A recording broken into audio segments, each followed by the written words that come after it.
Ringside Report. Ringside Report is brought to you tonight by Sports Cream. When muscles hurt, rub in Sports Cream for fast pain relief. Well, the old heavyweight lottery continues, and I guess Michael Moore kind of drew the short straw, didn't he? Yeah, he did indeed. Michael Moore, who is the #1 contender in the IBF, apparently will be the next man that Evander Holyfield faces.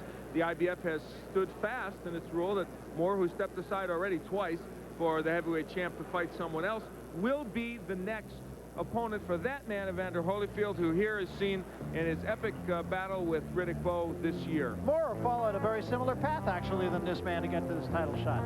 Yeah, he really did, and I'll tell you what, even though I know we're all disappointed in a certain way, maybe, not to see Holyfield not fight Lennox Lewis, or even in a rematch with Riddick Bowe, the fact of the matter is Michael Moore has been out there. He has been fighting good, tough, interesting fights. He's been a #1 contender for the IBF, and I think it'll be an interesting bout. What strikes me is people are saying, and in fact we may be included in those people, are saying just about the same things about Michael Moore as we said about Evander Holyfield, and that is that, well, he's just kind of a blown-up cruiserweight, or in Moore's case, a blown-up heavyweight. He doesn't have the power as a heavyweight that he had as a light heavyweight. So does he? Can he win the fight? Well, Michael Moore jumped all the way from the light heavyweight division to the heavyweight division, and it's no secret that Michael Moore has had some trouble with some of the heavyweights. He's been hurt on several occasions. He's been down, but he has shown some power against those heavyweights. If Evander Holyfield brawls with him and stays right in his wheelhouse where this left-hander can nail him with something, Holyfield may have a problem. I think he's going to have to box Michael Moore a little bit and then go after him.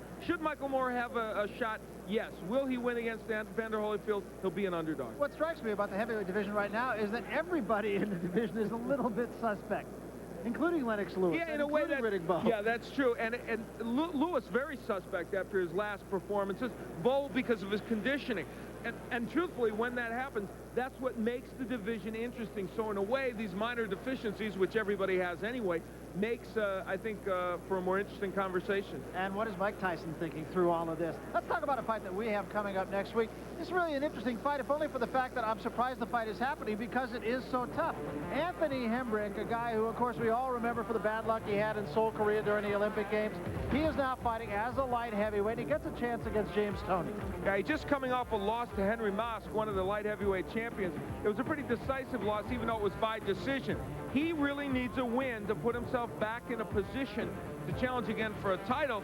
That is probably the reason why he's taking this fight against James Toney, feeling that if he can beat Toney, who is super middleweight champion, he may get a shot again against Mask or another light heavyweight champion. And I think I know the answer to this, but why do you suppose that James Toney, who, as you can see, feels that he is the best around, why do you suppose that he would be taking this fight? This is a tough fight for him. I think that James Toney feels he's in a no-lose situation. If he steps up in weight and he can win against Anthony Hembrick, he now puts himself in line for maybe a title shot at some point in the light heavyweight division, and there you see the matchup. It's going to be a good one. Yeah, I really think it will be James Toney and Anthony Hembrick. And one thing you have to say about James Toney, he does not take anybody lightly. He just fights everybody, title fight, non-title fight, the same, and that is tough. He is a tough guy right now. He's an excellent performer. We voted him, in fact, our best performer of the year here on ESPN. And finally, you've got a little appearance in Washington coming up. I'm going to go before a Senate subcommittee on January 20th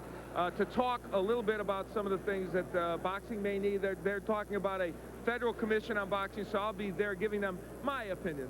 All right, and from you, Al Bernstein. That I know. Don't take the fifth now.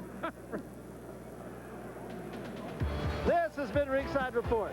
Ringside Report has been brought to you once again tonight by Sports Cream. When muscles hurt...